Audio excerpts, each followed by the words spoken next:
All right, everyone, if you're just coming in, you're in the right place. We were just giving everyone a few minutes to get started and to get situated. If we have not met, my name is Kelly Hitchman Craig.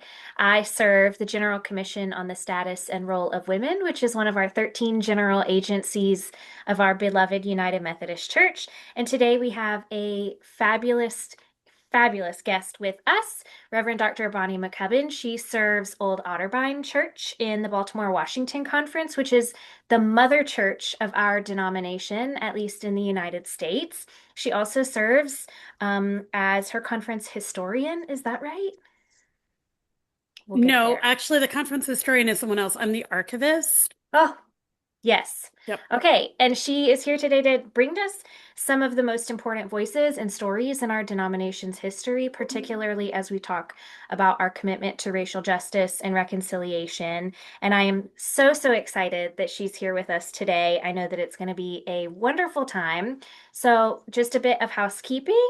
Dr. McCubbin is going to take us through a presentation and we'll leave some time at the end for questions. So if you have questions, you're welcome to drop them in the chat as they populate, or you can save them and we'll have a discussion at the end. But I am very happy that all of you are here today. And Bonnie, I'm so grateful that you are here today. So without any further ado, take it away.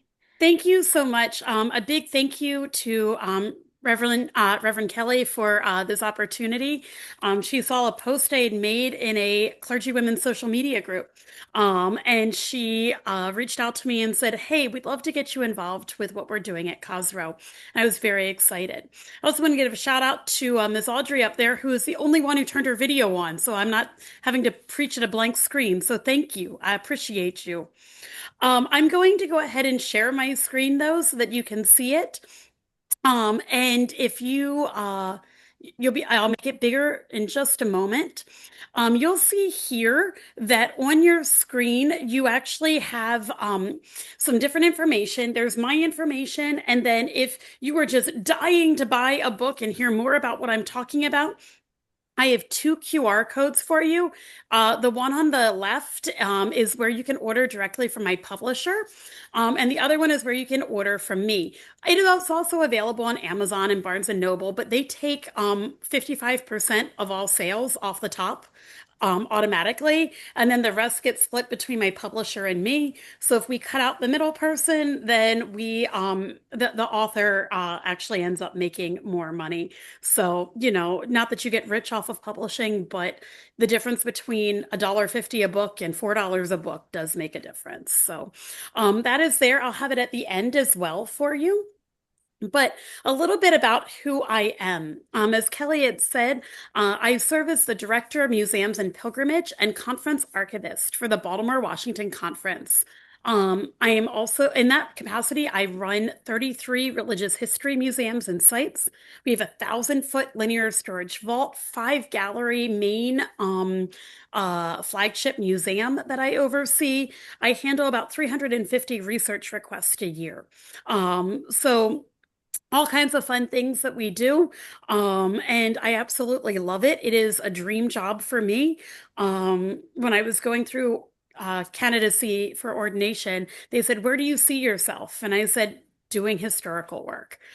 So this is my dream. I also pastor the mother church of the denomination, Old Otterbein in Baltimore. It is the mother church of the United Brethren in Christ strand of our denomination. That's actually where the Methodist Episcopals also got their start because Lovely Lane began there as well. My doctorate is in pilgrimage and Black religious history from Drew University, one of our Methodist schools. And I'm married to my husband, Reverend Lemuel Dominguez, who is on this call and always there to support me. We have 2 children. My email address is there in case you need it. So with that, I'm going to start out by sharing with you and asking some questions. You are going to be able to hear some sound clips that have never before been heard in a public presentation. You will need to make sure your sound volume is up so that you can hear it. I have put it up as high as I can on my end, but you'll want to make sure that your volume is up in a minute. So I ask you, what was it like growing up in a segregated community? Barbara Ricks Thompson, who was the first president, not general secretary, but president of COSRO, and also the first general secretary of GCOR, the General Commission on Religion and Race. She shared her childhood in an oral history audio clip. This one's about 4 minutes long, and I'm going to play it for you so that you can hear her voice. She is quite a delight to chat with if you have not heard her before.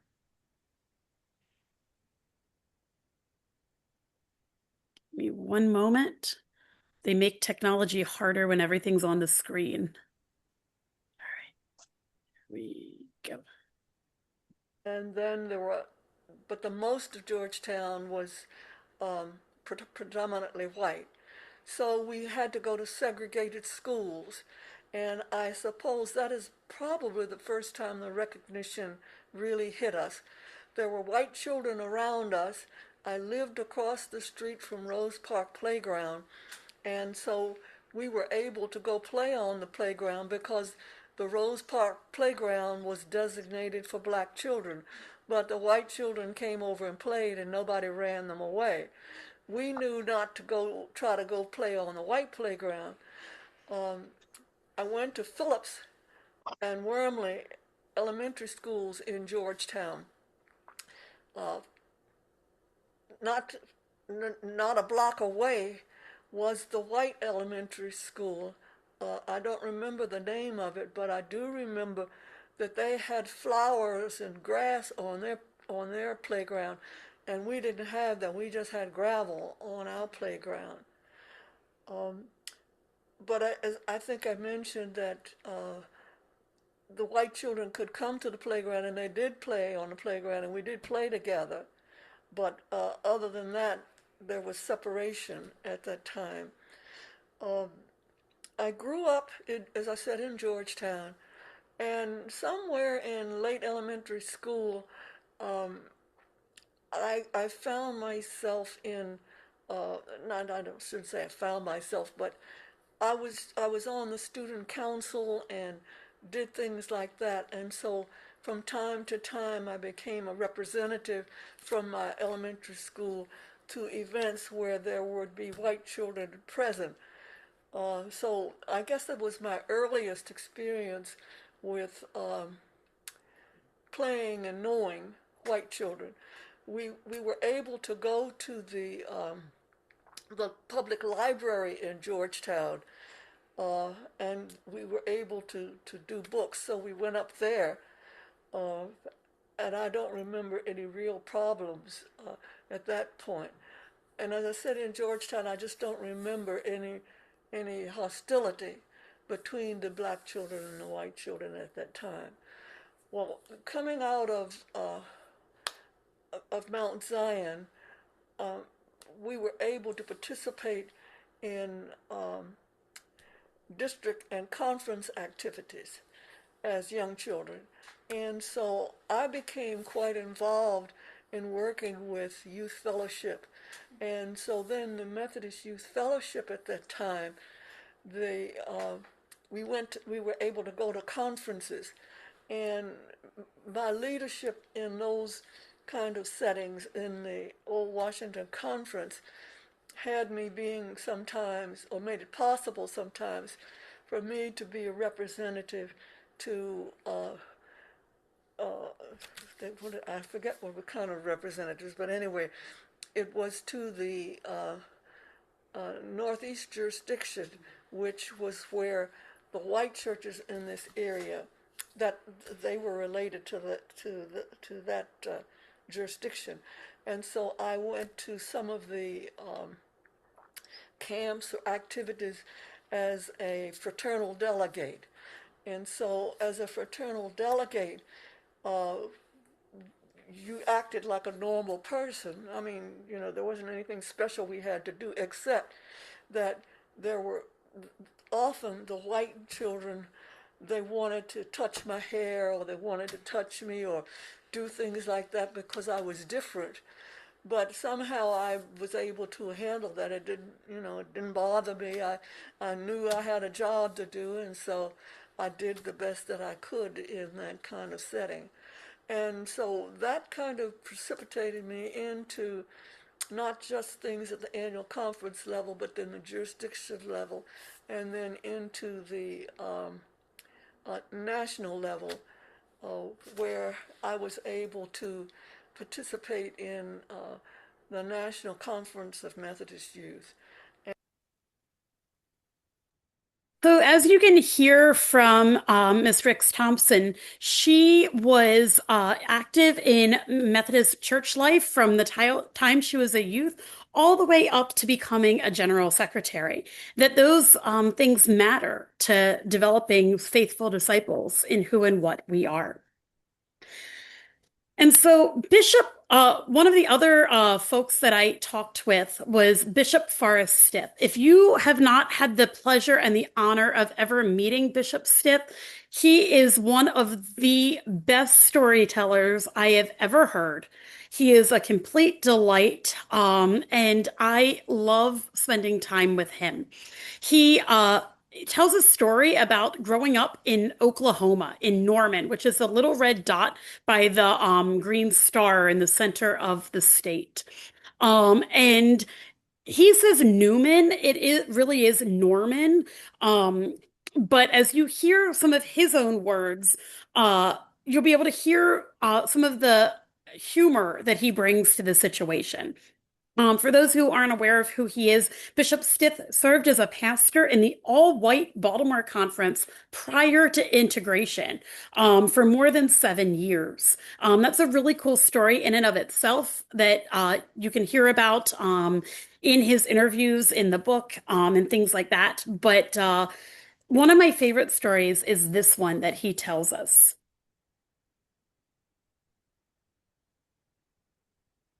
Let me move that up.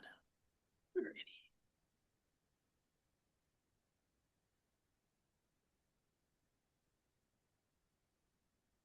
Here we go.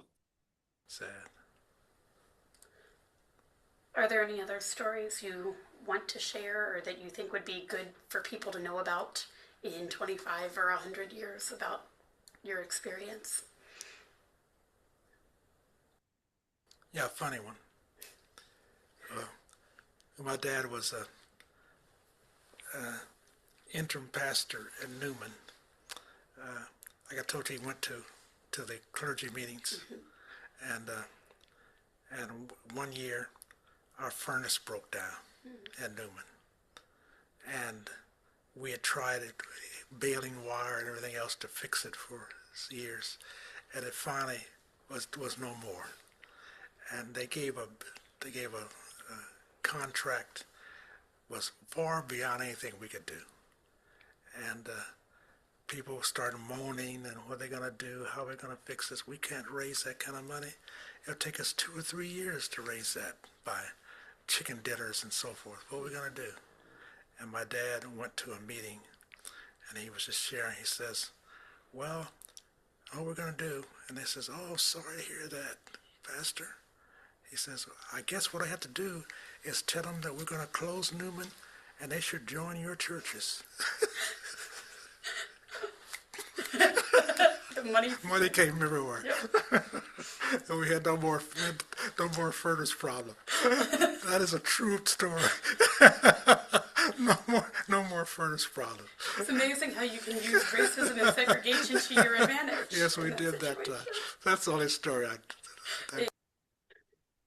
I love that story from Bishop Stiff. In case you didn't hear all of it, he was saying that they had furnace problems, and by threatening to close the black church and send them to the white churches were willing to pay them money.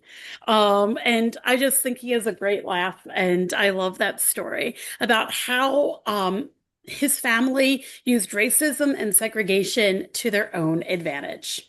In a world that's trying to erase Black people and other persons of color, the stories that we tell become the history that our future generations will know. And that's why I did this work, because I want to tell the story of who we are as a people called Methodist. I want to tell the humorous stories like that of Bishop Stiff, and I want to tell the serious stories of the pain and heartbreak that we too often gloss over in our attempts to forget the past and forget the pain and forget the hurt. But we have to stop that because that's how we got into the predicament to begin with. So as an archivist, um, you can see here, this is just one portion of our vault that I work with. Our boxes are double stacked here. They are 5 shelves high with some more on the top, and that's only part of it. That doesn't count the other side or additional storage. And these are all church records from our annual conference alone. And just so you have an idea of the scope of the magnitude of the work that we have, and when I talk about what's missing, you can see how much we actually do have, though.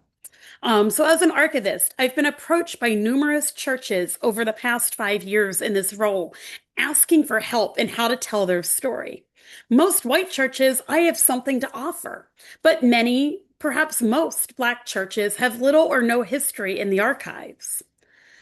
And the reasons for this are myriad, including early members having limited literacy or time to record things, Black churches having poor conditions for long-term archival storage and facing fire and flood in inadequate facilities, and in the last 50 plus years, mistrust of white archives to preserve Black history. I kept looking for someone to do this work to bridge the gap to at least record today's history so that tomorrow's scholars would have something to refer to. But no one did. The people who could tell the story were in their 80s and 90s or were deceased. And I decided that it had to be now or never. And it was up to me to step up. And so I did. However, I'm keenly aware that I am a white woman, and I wanted to be sure that Black voices were preserved, that Black voices were lifted up, which is why I decided to conduct a series of oral histories to preserve that narrative for future generations. I did more than a dozen interviews with people like Bishop Stitt, Bishop Light, Barbara Ricks Thompson, Reverend Dr. Eugene Matthews, as well as a variety of laity. And the written records have been lightly edited to remove personal data like addresses or other information I was asked not to share publicly. The audio is, except for the clips that I'm sharing with you, is embargoed in the archives until all those mentioned have been deceased. So they will be there in the future, but they are not publicly available right now. I wrote about stories of people like you and me. Stories of everyday people who overcame the odds to do big things for God. Stories of bravery and joy, stories of injustice, and stories of love. Love of God, love of neighbor, love of self. You'll journey on a pilgrimage from a time when the denomination was anti-racist. Literally, in the beginning, you could not be a Methodist and own slaves, or you'd be kicked out of the society and the church community. This pilgrimage continues into a time of racial discrimination, and now we are back on a journey to become anti-racist once more. Black people have been present and active in the Methodist Church since its inception, and I don't want to let their stories be erased. So you can see here some early Methodists. So as I'm talking about them, you'll have an idea of who they are. Methodism began as a revival movement within the Anglican Church. It never set out to become another denomination, and founder of Methodism, John Wesley, was never a Methodist himself, just like Jesus was never a Christian, for the record. He was never a Methodist himself, although he identified with the movement. Yet Wesley, along with his brother Charles and their friend George Whitefield, and others from the Oxford Holy Club of 1729, did launch an international movement that had great appeal, especially among the poor and enslaved persons of the time. John Wesley preached and proclaimed that holiness alone was not enough. It was social holiness that put faith into action. And that's why the ethos of the people called Methodists to this day puts a strong emphasis on feeding the hungry, not gambling money that could be used to serve others, keeping various industries in check to ensure equality and fairness to all people, and a need to abolish slavery in all forms. Slavery was not a uniquely American concept, and indeed, England was also battling it at the time that the Holy Club began. American chattel slavery that defined its victims as property rather than people became such a vile institution that people across the globe began to speak out against it. Wesley's message of a God of love and grace and salvation to all stood in stark contrast to the hell and damnation messages of other contemporaries. This message was especially popular among the lower classes and marginalized people of the day, who often faced rejection and animosity elsewhere. In the early years, Wesley and his preachers did not separate white and black listeners.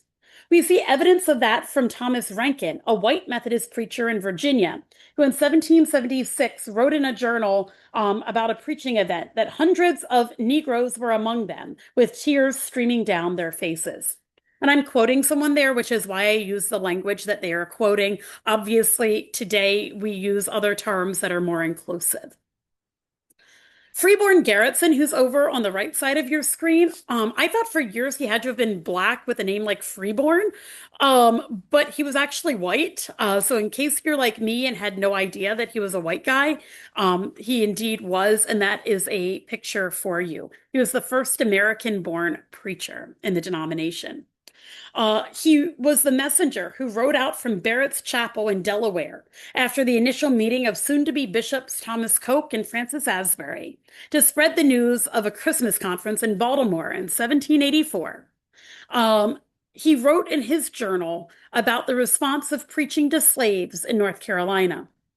Garrettson, a former slave owner himself, was wrestling with the institution of slavery and sought to find ways he could speak into the lives of the enslaved without creating too much ill will from the slave owners themselves. He sought to bring Jesus to the marginalized and outcast of society because he did not know how else to bring about change otherwise. He himself, though, backslid in his entry, and he tried to placate himself when he said, "Many of them were amazingly happy." No one who is enslaved is happy. Yet, as too often is the case when confronted with difficult things, Garrettson tried to minimize the pain and the suffering of those who are suffering, claiming in essence that, well, it could be worse. As we move forward in time, you can see here some folks who were active in the early Methodist movement, who were enslaved persons themselves at one time. Early minutes of class meetings and religious societies document the presence of Black members. It's not very well known, but the very first class meetings that were established by Robert Strawbridge in modern-day Carroll County, Maryland, along Pipes Creek, had Black members. The Strawbridge Shrine Association keeps alive this history, and they tell the story of enslaved persons Mary Schweitzer, Jacob Toogood, who remembers a Strawbridge's first class meeting, and they attended worship in the first log meeting house that was built there. Jacob Toogood became a preacher who went out and preached actually to his master and was eventually freed. And while we don't know if he was at the Christmas conference, it's a possibility that he was.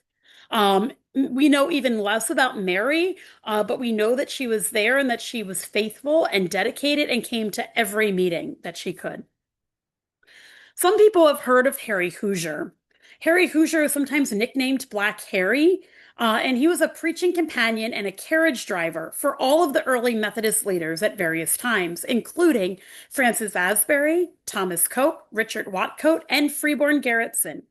He was illiterate and left behind no written papers, sermons, or journals. However, the secondhand accounts of him in journals and those with whom he traveled, as well as contemporary newspapers, they paint a vivid picture of his powerful and robust preacher who had a knack for memorizing scripture.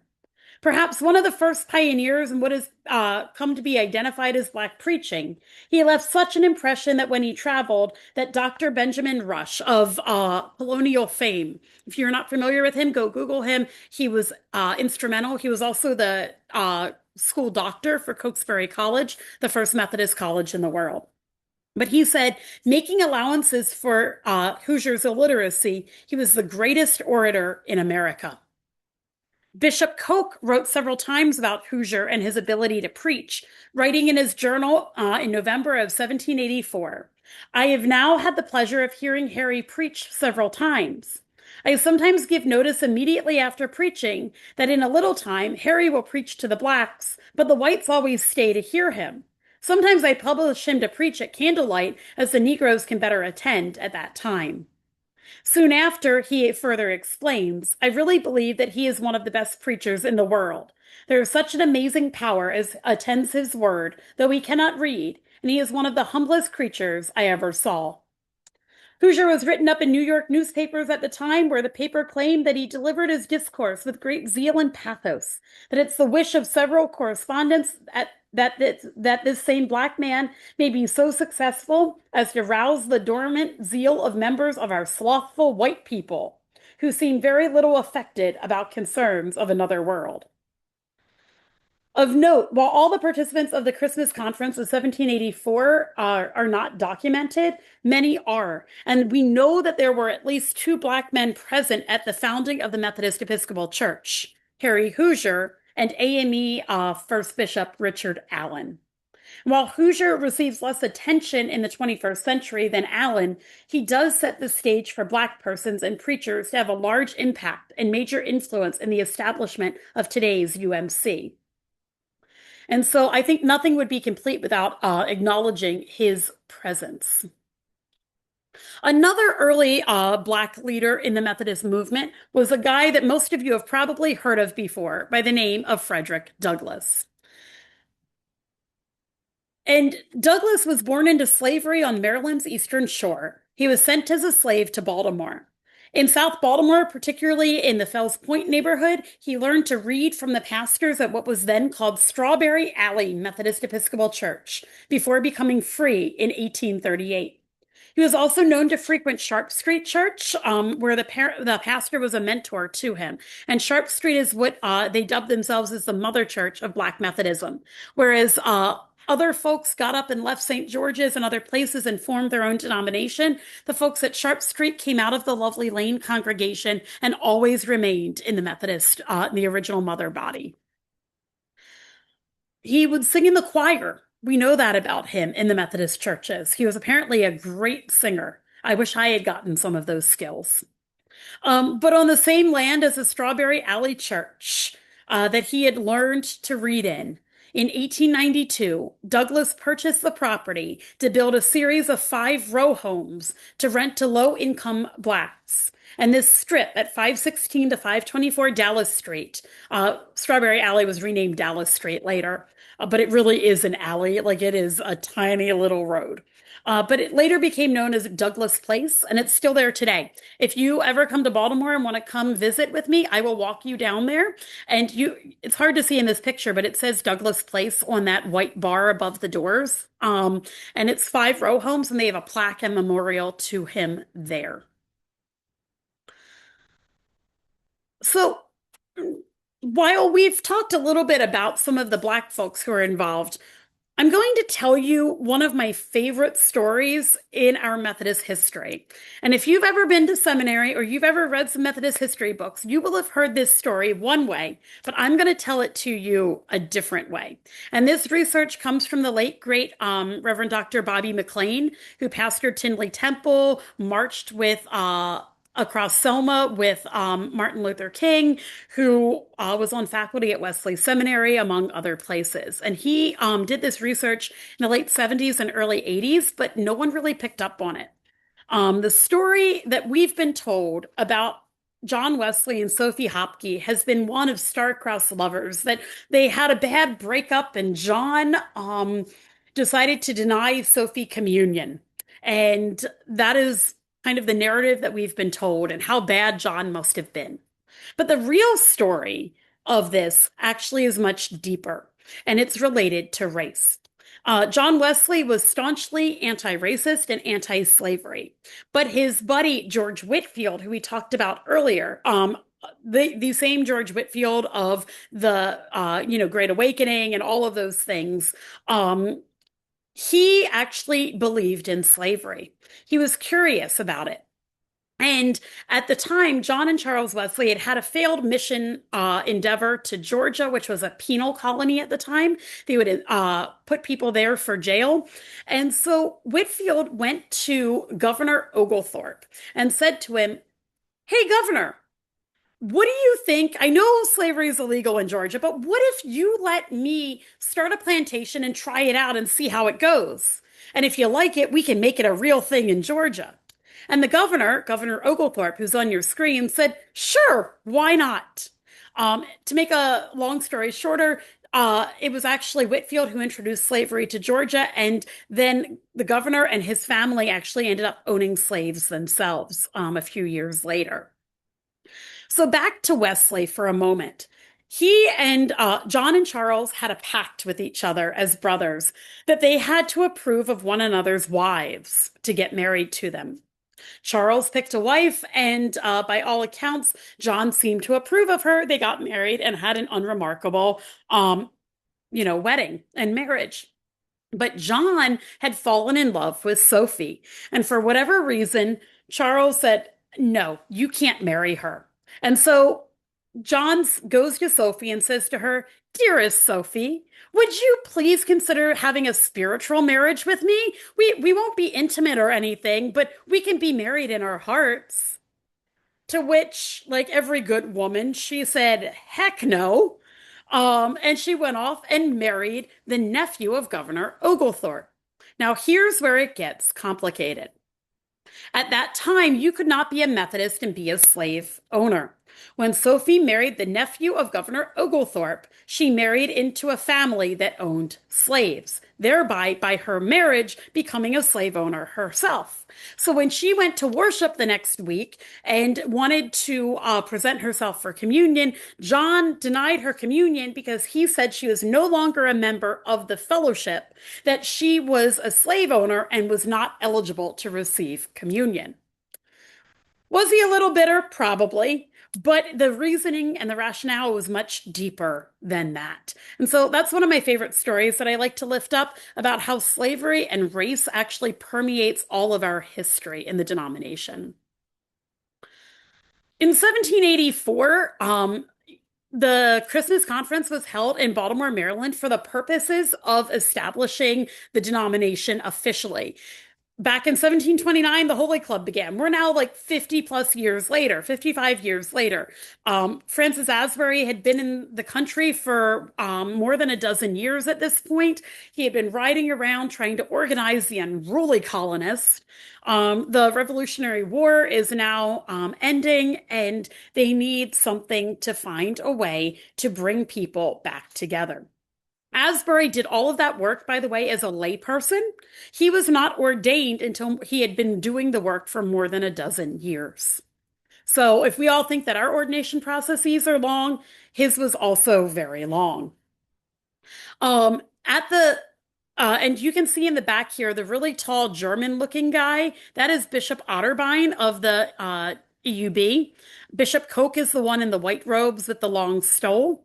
And they were ordaining Asbury in the quickest ordination process in a couple of days that I've ever seen. In 3 days, he goes from being laity to deacon to elder to superintendent, as they called it at the time, or bishop today. And at the Christmas conference, they voted on these rules that you could not be a Methodist and own slaves. They were decidedly anti-slavery. Now, that lasted only for a few years, as we'll talk about in a few minutes.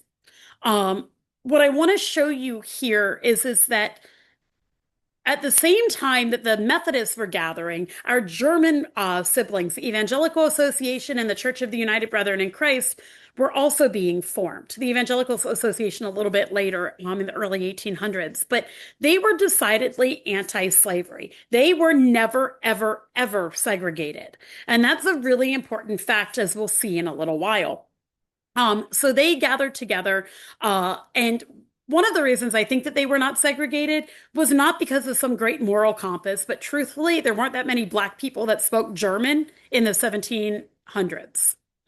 I think there was some morality to it, but I don't think it was all morality.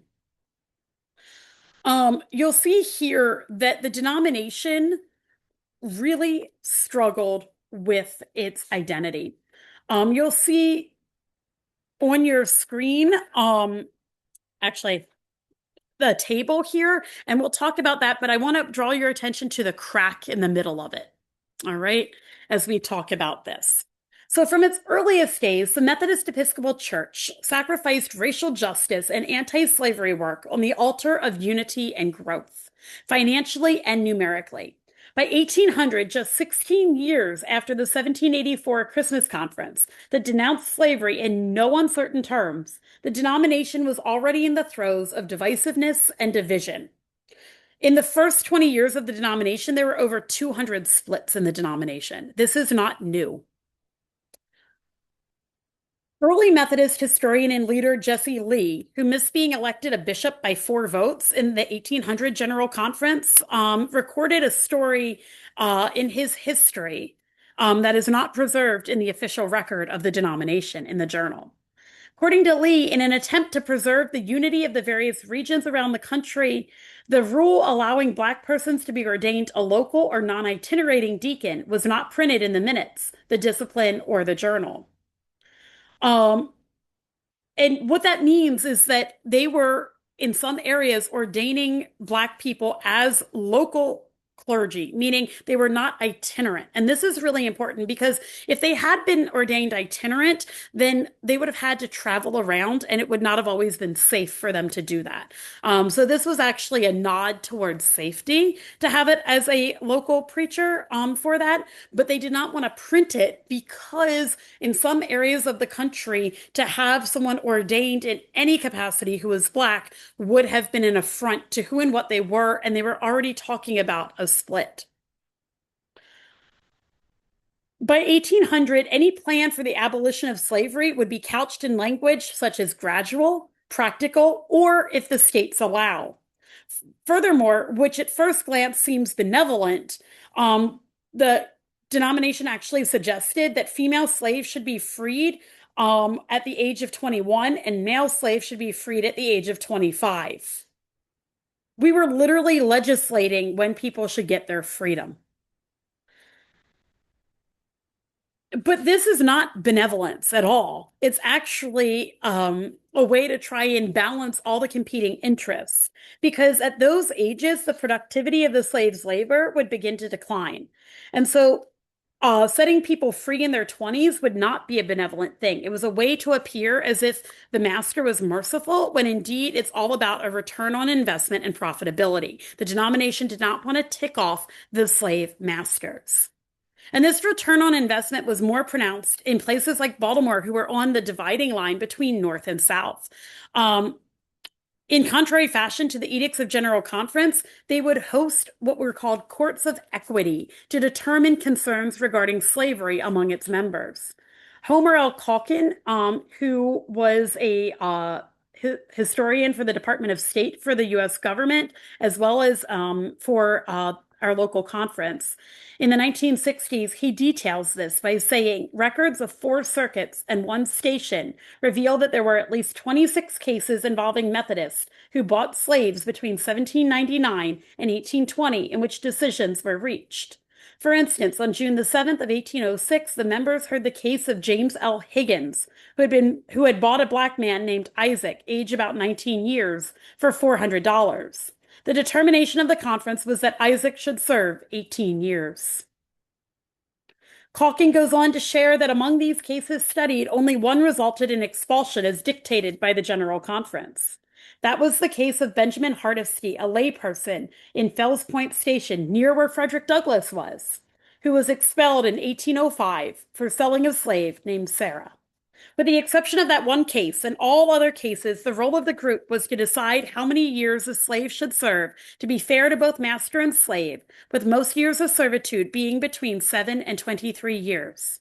No record exists as to whether these terms were abided by, or what happened when the terms of servitude were concluded, or whether the slave owner would remain a Methodist. We were literally creating courts for this. Richard Tidings was a white man who wanted to be a Methodist preacher in the Baltimore Conference. However, he owned slaves, and he was approved for ordination pending the freeing of the enslaved person. Richard Tidings was far from the only case, though, or here or elsewhere. From 1813 to 1845, the Baltimore Conference heard at least 27 other cases where the preacher or his wife owned or acquired slaves. And while each case was different, there was one common thread that no preacher was elected to elder or deacon's orders or allowed to remain in a ministerial capacity or granted location if they did not free their slaves or at least have a plan for manumission. So laity were allowed to own slaves, and they had to go through these courts of equity, but clergy were not allowed to own slaves, and that became the new boundary line in the denomination. But this became more challenging as more and more states passed laws prohibiting the manumission of enslaved persons. Something had to give. And so, as the division in the nation loomed larger than ever, so did the division in the Methodist Episcopal Church. We see that the denomination divided in 1844 over the issue of slavery. Bishop James Osgood Andrew became the test case when his wife inherited slaves from her father upon his death, although more recent scholarship shows that he may have owned 2 slaves himself prior to it. Also to receive less attention, but equally as important, at the General Conference of 1844, Reverend Francis Harding, who had been suspended by the Baltimore Conference for not freeing slaves acquired in marriage, appealed the decision to the General Conference, and his appeal was denied. It was a victory for the abolitionists. The split was inevitable. You can see on the screen this cable that I mentioned, that when the presiding bishop struck it to establish a second general conference for those who supported slavery, it split in 2. And so if you want to learn more about that, I have more detailed and I can give you other resources. But our split was a major part of our history. And you keep hearing me talk about the Baltimore Conference. At that time, the Baltimore Conference went as far north as southern New York and as far south as the Rappahannock River in Virginia. So you hear me saying that over and over, but it actually encompassed a good chunk of the country, perhaps even half the country at that point in time. And the records are well preserved. So as this split happened, we see in the Methodist Episcopal Church South, they divide up. And they chose not to have Black people in their churches or to establish Black churches. Instead, they actually funded the founding of its own denomination, what was then called the Colored Methodist Episcopal Church. Again, those are terms that they use, not terms that I am using. Today, it's called the Christian Methodist Episcopal Church, or the CME. And they were a church plant, a denominational plant from the ME South, so that they did not have to worry about Black people being in white churches.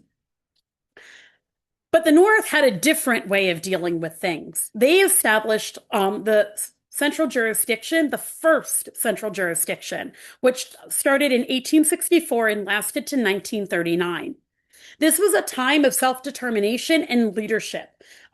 Delaware Conference was first, followed immediately a couple weeks later by the Washington Conference.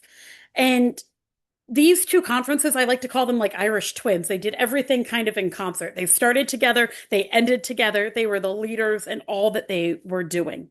And so the first central jurisdiction was a time of self-determination. This was chosen by Black people and by Black churches so that they could have worship without a white pastor or overseer, so that they could make this happen on their own accord and have their own preachers and their own leadership. And indeed, it became an incubator for faith and leadership in the Black church.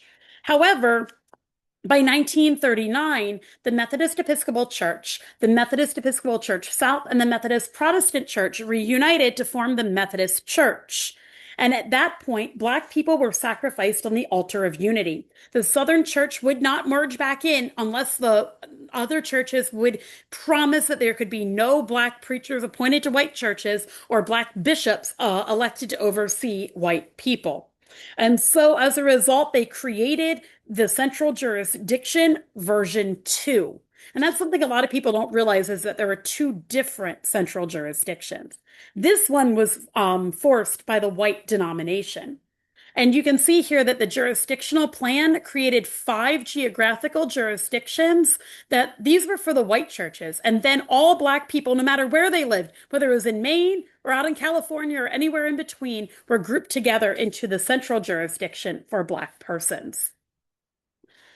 And that made it really hard to travel to meetings and conferences. I mean, I know we complain when we have to drive 2 hours to a meeting across the conference. Can you imagine trying to drive across the country to get to your conference? That is really hard. And so we see here, whoops, sorry, wrong slide. So we see here that this is going on. And this model lasted until the 1960s. After World War II, after Vatican II, after the World Council of Churches came about, we see this great kumbaya moment, as I call it, where people think that we're more alike than different, where we want to all get along, and we all want to be a part of things together. And so denominations start talking about merger. And the Evangelical United Brethren Church, the German-speaking church, was instrumental in this. The merger between the EUB and the Methodists was supposed to happen in 1964, but the EUB refused to join a segregated denomination. They forced the integration of the Methodists before they would join the church. And the Methodists at that time wanted the people, the money, and the prestige, because by uniting, they would become the largest Protestant denomination in the United States. And there's prestige in that. And so the Methodist Church was forced to desegregate. And I'm careful when I say this because even though we desegregated in the 1960s, it wasn't until we are still not fully integrated today. Most of our churches are still majority white or majority Black. Very few are multicultural. But in order to do this merger, every church in the central jurisdiction had to vote individually to leave the Black jurisdiction and to join the white one that was their regional one that was in their area. Today's jurisdictional system is a racist holdover from this time, and it's time that we abolish it. If any of you are General Conference delegates and are working on this, thank you. Please, please, please vote to abolish this because it is a racist holdover for what we are. But it was out of this movement and this abolishment of the central jurisdiction that grew BMCR, the Black Methodist for Church Renewal. And at this time, there was a study done in my conference a few years ago that Black clergy make on average $1,000 more than their white counterparts per year. This journey towards equality or greater equality hasn't been easy. Equitable compensation was one of the major reasons that Black churches agreed to merge with the white churches as well, because for years, Black churches have struggled to pay clergy. Bishop Stith tells a story, and he says, my dad's salary was set at one level as a minimum salary, but the local church couldn't afford it. And when we went through the Depression and World War II, pastors were almost hungry. All they had guaranteed was a house. No guarantee of fuel, but a guarantee to a house, whatever they could take in on a Sunday morning. When the Depression hit, part of the world, it hit the African American world double hard. Bishop Light, who has been working with the African American Heritage Center, has been a great influence and voice in this. And I have about a 2-minute clip from him, and then I'll wrap up with the last little bit for today. So again, make sure your sound is up, and we will play this clip from Bishop Light.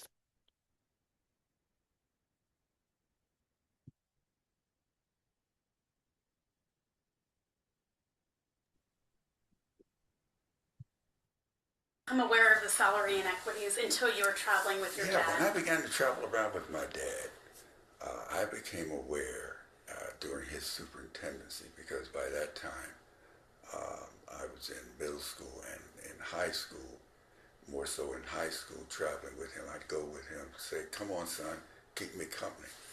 Because his district involved some churches in Maryland, Delaware, and New Jersey. So his district was spread out across 4 states, actually, Pennsylvania too.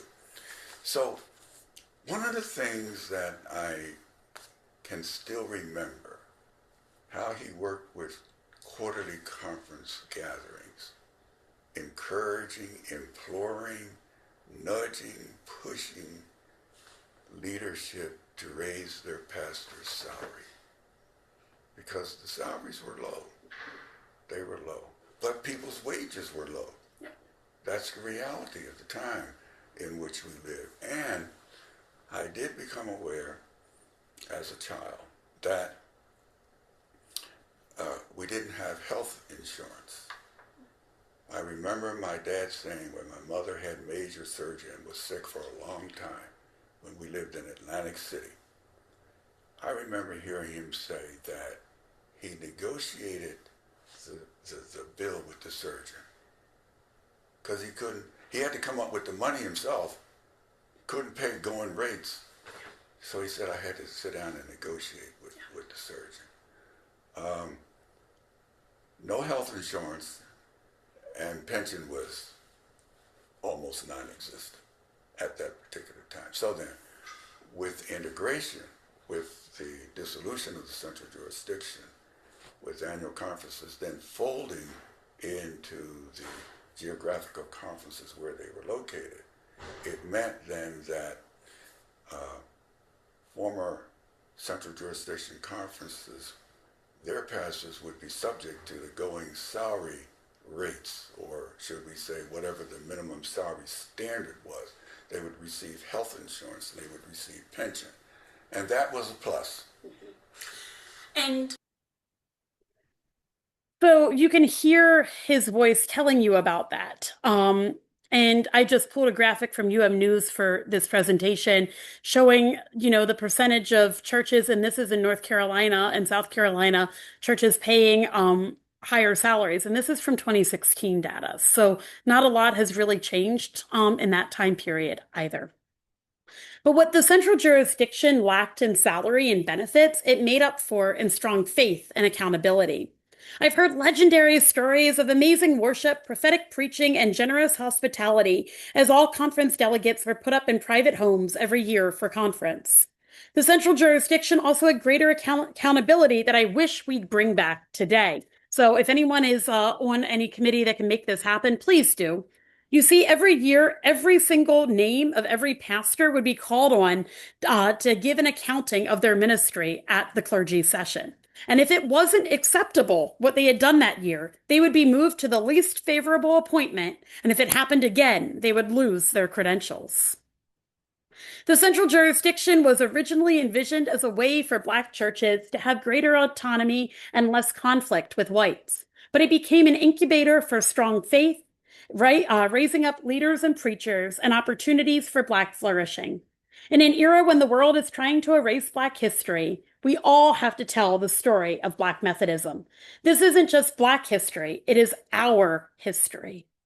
And so this is the refrain of what I keep having echo through my head, because I want to continue to use my gifts as a storyteller to tell this story. And I invite you to join me in this work. I called this, I Love to Tell the Story, based on this old hymn, because you don't need a degree or anything special to do it.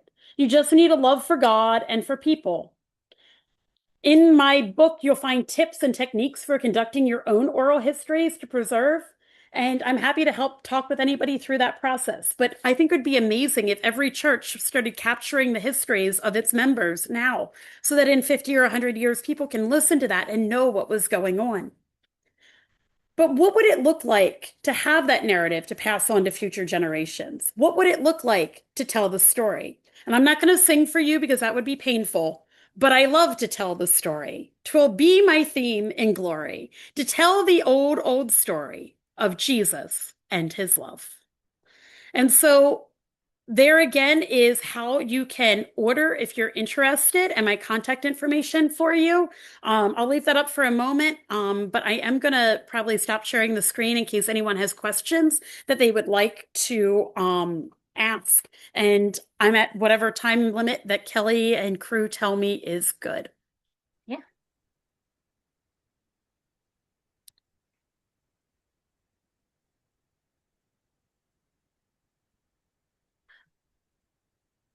Anybody have any questions? It was a wonderful presentation. Very much Thank so. you. Wonderful. Thank you so much. So I do have a question. Bonnie, I believe you said that currently Black clergy make $1,000 more per year than their In my counterparts? conference alone, Okay. our boom did a study 2 or 3 years ago, interviewing people with their relationship to funding. They looked at gender and race, redoing a study that they had done about 20 years ago. And this is what they came with. Judy, I can speak to that across the broader connection in the United States. That is not true in the United States. In fact, there's a significant wage gap when we account for race in our clergy in the US, unfortunately. The So Baltimore that is really Washington great. Conference today is Yeah. the most diverse conference, I think, in the connection. We have about 40% of our clergy are not white. And so it's a kind of a different look at that. But I will say that our Korean clergy and our Asian clergy make significantly less than either their black or white counterparts. Yeah. Mm.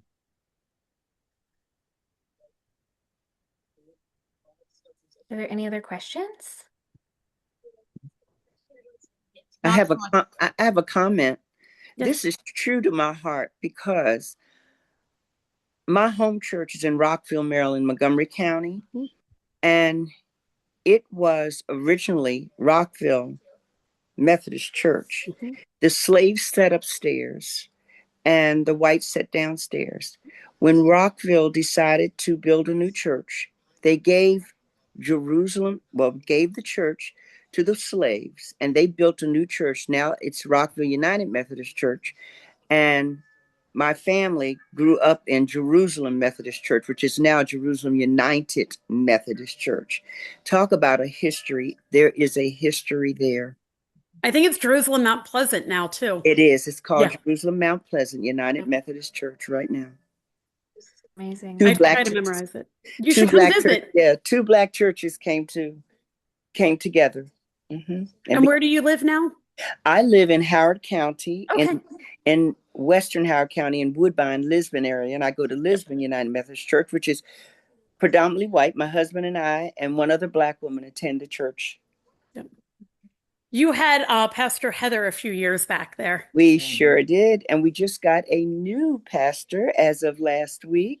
Pastor Ballou, Helen Ballou, is coming to us from Damascus United Methodist. Amen. Mm. Amen. But I grew up in a segregated church too. Now, and I know I probably don't look that old, but I am.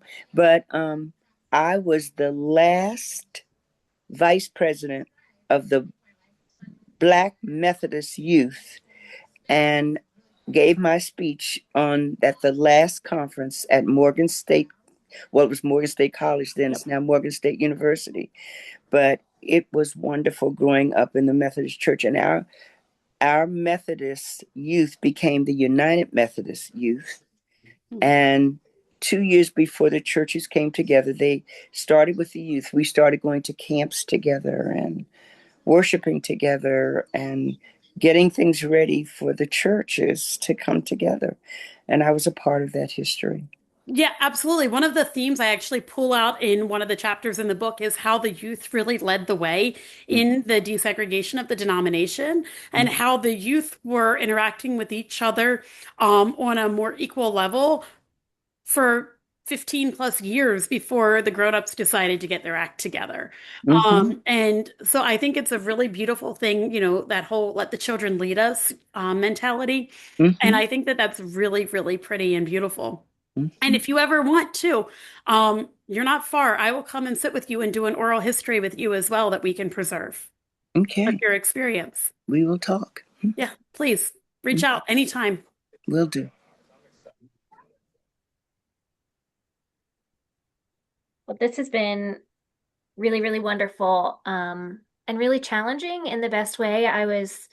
You'll have to forgive me, during your presentation, I texted my friends from seminary and I said, am I misremembering this, or did we receive a whitewashed version of the John Wesley and Sophia story? Because the way a lot of times the story is told is that he was just a scorned lover, but that's so not the case. And it's been interesting to see how that commitment to abolition and anti-racism has been kind of whitewashed out of our history. So thank you for that. You're And welcome. Yeah, thank and you for it's all true of this. because Heisenratter did that, right? Yeah. We all read the Heisenratter narrative, and that's the only version we get. But, Bobby McLean wrote a great book on Methodist history from a Black perspective, and Abington put it out of print. And so it's really hard to get. And you can get it for free on Internet Archives. So Mhm. if you really want to read it, you can sometimes find it elsewhere, but it is available there that you can read and read his version of Methodist history, which I think is really important to lift Yeah. up those voices. Yeah. Thank you so much for this opportunity. Well, thank you. We appreciate it. I put the link to order Bonnie's book in the chat. I hope you'll think about doing that, and I hope you'll reach out and start to develop your own oral histories in your annual conference because this matters. This is who we are as United Methodists. So thank you so much for being here. If you want to go back and revisit this at any time, we did record it, and we'll put it on YouTube probably in the next couple of weeks for you to cherish again or share with friends, whatever it is that you might need. But I do thank you for being here, and I hope you have a really great and meaningful rest of your Holy Week.